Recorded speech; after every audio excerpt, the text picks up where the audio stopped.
മറ്റൊരു രസകരമായ stand performance from Sangeeth Ram.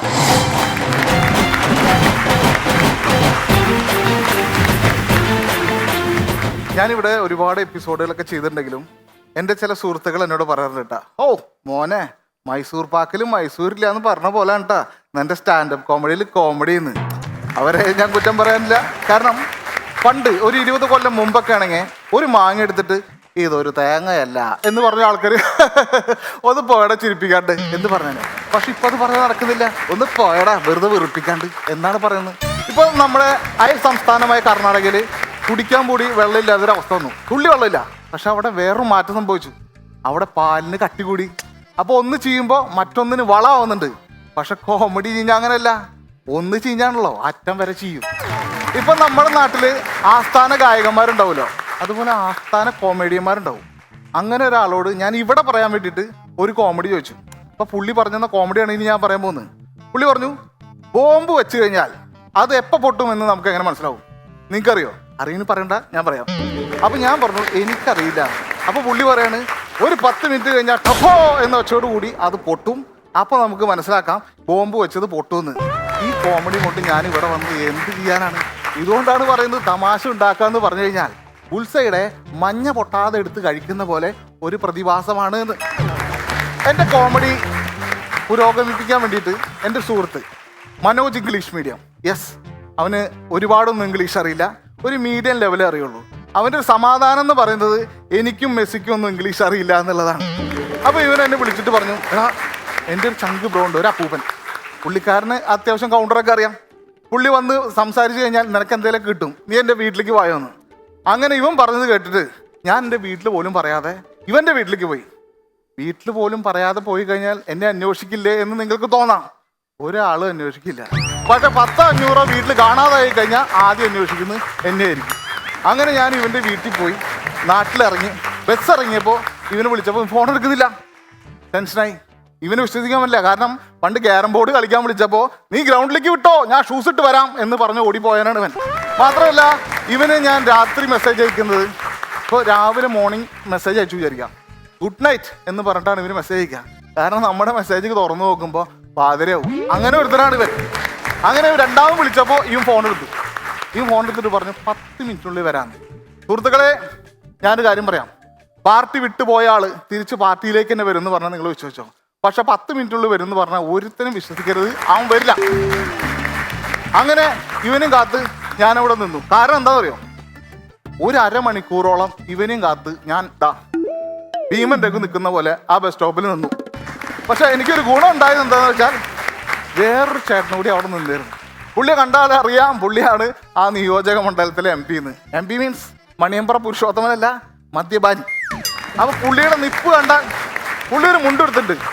ഈ മുണ്ട് എന്തിനു വേണ്ടിയാണോ ഉടുത്തിരിക്കുന്നത് ആ ഉപയോഗം മാത്രം നടന്നിട്ടില്ല. ആ ഒരു സീൻ ആലോചിച്ച് കഴിഞ്ഞാൽ മറക്കുമോ മനുഷ്യനുള്ള കാലം. പുള്ളി ഒരു ബീഡി വലിക്കുന്നുണ്ട്. ഈ ബീഡിയുടെ മുകളിലാണ് പുള്ളി നിൽക്കുന്നത് തന്നെ. ഒരു ബീഡി അങ്ങോട്ട് വലിക്കുമ്പോൾ 20 ചുമ അങ്ങോട്ട് ചുമക്കും. അങ്ങനെ ഞങ്ങൾ വർത്തമാനം പറഞ്ഞ് നിൽക്കുമ്പോൾ ഒരു KSRTC ബസ് എന്ന് പറഞ്ഞ് ഇടിച്ചില്ല നിലക്കാട് പോയി. അപ്പോൾ പുള്ളി പറഞ്ഞു അത് കല്യാണ വണ്ടിയാ. അപ്പം ഞാൻ പറഞ്ഞു അല്ല, അത് KSRTCയുടെ ബസ്സാണ്. അതെ, അത് തന്നെ കല്യാണ വണ്ടി. ഞാൻ പറഞ്ഞു അതെങ്ങനെ KSRTC അല്ലേ? അതെ, അവനവൻ്റെ അമ്മയെ കെട്ടിക്കാൻ പോലെ നാറിയെന്ന്. അങ്ങനെ വർത്താനം പറഞ്ഞുകൊണ്ടിരിക്കുമ്പോൾ ഇവൻ വന്നു. ഇവൻ വന്നിട്ട് പറഞ്ഞു വാ നമുക്ക് ആ അപ്പൂപ്പൻ്റെ വീട്ടിൽ പോവാന്ന്. അങ്ങനെ ഈ അപ്പൂപ്പൻ്റെ വീട്ടിൽ പോയി. പടിപ്പുരയെന്ന് നോക്കിയാൽ കാണാട്ടോ ആ അപ്പൂപ്പനെ അമ്മൂമ്മ അവിടെ ഇരിക്കുന്നുണ്ട്. പടിപ്പുര കിടന്ന് ഞാൻ ഈ അമ്മൂമ്മേനെ ഒന്ന് നോക്കി. അമ്മൂമ്മയുടെ ഫേസ് എന്ന് അറിയാം ഈ തള്ളയ്ക്ക് ഞാൻ വന്നത് അവിടെ ഇഷ്ടമായിട്ടില്ല. അങ്ങനെ ചെന്നിട്ട് ഇവൻ എന്നെ പരിചയപ്പെടുത്തി. ഇവൻ എൻ്റെ ഫ്രണ്ടാണ്, ഷെഫാണ്.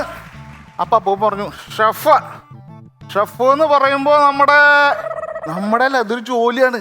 ഷെഫ് എന്ന് പറഞ്ഞാൽ പാചക വിദഗ്ധൻ. ഓ, പാചക വിദഗ്ധൻ. പക്ഷെ വേഷഭൂഷാദികൾ കണ്ടു കഴിഞ്ഞാൽ ഷെഫാന്ന് പറയില്ല കേട്ടോ. അപ്പൊ ഇവൻ പറയാണ് അതിവൻ ഉണ്ടാക്കിയത് കഴിച്ചാലും പറയില്ല ഇവൻ ഷെഫാണെന്ന്. കൂടെ നടന്ന് കുഴി പറിക്കാന്ന് പറയില്ലേ, അത് ഇവനാണ്. അപ്പൊ ഞാൻ എന്ത് ചെയ്തു, ഞാനും എന്തെങ്കിലുമൊക്കെ പറയണല്ലോ. ഞാനവിടെ ചുറ്റും നോക്കിയപ്പോൾ അവിടെ ഒരു പട്ടിക്കൂട് 2 പട്ടികളുണ്ടായിരുന്നു. അപ്പൊ ഞാനും അടിച്ചു, അപ്പൊ പട്ടിയൊക്കെ ഉണ്ടല്ലോ, നല്ല വലിയ മുഴുത്ത പട്ടിയാണല്ലോ. അത് പുള്ളിക്കാരന് ഇഷ്ടമായി. പക്ഷെ പുള്ളിക്കാരൻ 5 മിനിറ്റ് ഗ്യാപ്പിലാണ് എനിക്ക് റിപ്ലൈ തന്നത്. ആദ്യം പുള്ളി എന്നെ നോക്കിയിട്ട് എന്നൊരു തുപ്പ് തുപ്പിയതിന് ശേഷമാണ് മറുപടി തരുന്നത്. പുള്ളി പറഞ്ഞു അതെ അത് നല്ല മുഴുത്ത ഇനം ഒരു വട്ടയാ. അപ്പൊ ഞാൻ ചോദിച്ചു ഏതാ സാധനം? അത് ജർമ്മൻ ഷിപ്പ്യാർഡ്. വീണ്ടും ഞാൻ അടുത്ത നമ്പറിന് വേണ്ടി ഒന്ന് അന്വേഷിച്ചു. അതിന്റെ ഗ്യാപ്പിൽ ഞാൻ ഈ അമ്മൂമ്മ നോക്കിയപ്പോൾ അമ്മൂമ്മ കലിപ്പിടാ. അപ്പൊ ഞാൻ വീണ്ടും ചോദിച്ചു ആ ഫോട്ടോയിലൊക്കെ നിങ്ങളുടെ ബന്ധുക്കാരായിരിക്കുമല്ലോ, നല്ല ഫോട്ടോ, നല്ല ജീവനുള്ള ഫോട്ടോ പോലെ ഉണ്ട് എന്ന് പറഞ്ഞു. അതിന് അമ്മൂമ്മ പറയാ അതൊക്കെ ജീവനുള്ളപ്പോൾ എടുത്തന്നെ മോനെ. അപ്പൊ അപ്പൂപ്പൻ സ്നേഹത്തിന്റെ പേരിൽ എന്നോട് ചോദിച്ചു മോനെ നിങ്ങൾ വരുമ്പോ വല്ലതും കഴിച്ചിട്ടാണോ വന്നത്? അതിന് ഞങ്ങളല്ലേ ഡയലോഗ് പറയുന്നുണ്ട്. അതിന് അമ്മൂമ്മ പറഞ്ഞു, അമ്മൂമ്മ പറയണേ ഇവരൊക്കെ കഴിച്ചിട്ട് തന്നെ വന്നിട്ടുണ്ടാവും, അല്ലാണ്ട് ഇവർക്ക് എന്താ പണിയെന്ന്. വീണ്ടും അപ്പൂപ്പനൊരു ഓപ്ഷൻ വെച്ചു, വല്ല ചായയോ കാപ്പിയോ എടുക്കണോ? അതിന് ഈ അമ്മൂമ്മേന്റെ ഡയലോഗ് പറയണ് പാലില്ല ഒക്കെ ഒറൊഴിച്ചു. അതോടുകൂടി എനിക്ക് മനസ്സിലായി ഈ ഒറൊഴിച്ച വീട്ടിൽ നിന്ന് കഴിഞ്ഞാൽ ഈ അമ്മൂമ്മ ഉറഞ്ഞു തുള്ളണം നമ്മൾ കണ്ടി വരും. അങ്ങനെ യൂട്ടനടിച്ച് തിരിഞ്ഞു നോക്കുമ്പോൾ മനോജ് ഇംഗ്ലീഷ് മീഡിയം മുന്നേ പോയിരിക്കണു. അവസാനം പട്ടിയെ തുറന്നു വിടുന്നതിനൊക്കെ മുന്നേ പട്ടി ചന്തയ്ക്ക് പോയ പോലെ ഞാനും തിരിച്ചു വന്നു. എൻ്റെ ഒരു അഭിപ്രായത്തിൽ ഞാനൊരു കാര്യം പറയാം, ഈ നാട്ടിലൊരാളും നല്ലൊരില്ല. ഇനി ആദ്യമായിട്ട് ഞാനാണ് നന്നാവാന്ന് വിചാരിച്ചു കഴിഞ്ഞാൽ എൻ്റെ കുടുംബക്കാർക്ക് ചീത്ത വരാ. അതുകൊണ്ടാണ് ഞാൻ നന്നാവാത്തത്. ഓക്കെ, അപ്പൊ എല്ലാവർക്കും വിഷു ഓൾ ദ ബെസ്റ്റ്.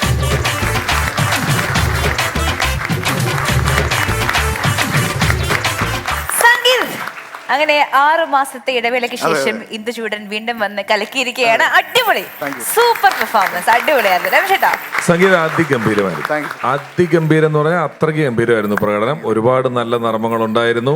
എനിക്ക് ആ ഒരു വീട്ടിൽ ചെന്ന് കയറിയിട്ട് ഇങ്ങനെ പരിഹാസങ്ങളുടെ ഒരു നിര ഇങ്ങനെ വൺ ടു വണ്ണായിട്ട് വന്നോണ്ടിരുന്ന സ്ഥലമൊക്കെ ഗംഭീരം. ഇവരൊക്കെ ചിരിച്ചു പറയുമായിരുന്നു. അത്ര നല്ല പ്രകടനമായിരുന്നു. നന്നായിരുന്നു, എനിക്ക് ഇഷ്ടപ്പെട്ടു എല്ലാ കോമഡിയും. Good job, all the best. സംഗീതം അടിപൊളിയായിരുന്നു കേട്ടോ. സീരിയസ്ലി ഒരുപാട് നല്ല തമാശകൾ, ഒത്തിരി ചിരിച്ചു. Keep it up and well done, super. Happy Vishu. Funs upon a ടൈമിൽ നിങ്ങൾ പങ്കെടുക്കുവാൻ താല്പര്യപ്പെടുന്നുണ്ടെങ്കിൽ funsupon@gmail.com നിങ്ങളുടെ ഡീറ്റെയിൽസ് മെയിൽ ചെയ്യുക. ഒപ്പം താഴെ കാണുന്ന വാട്സ്ആപ്പ് നമ്പറിലേക്ക് ഡീറ്റെയിൽസ് അയക്കുക.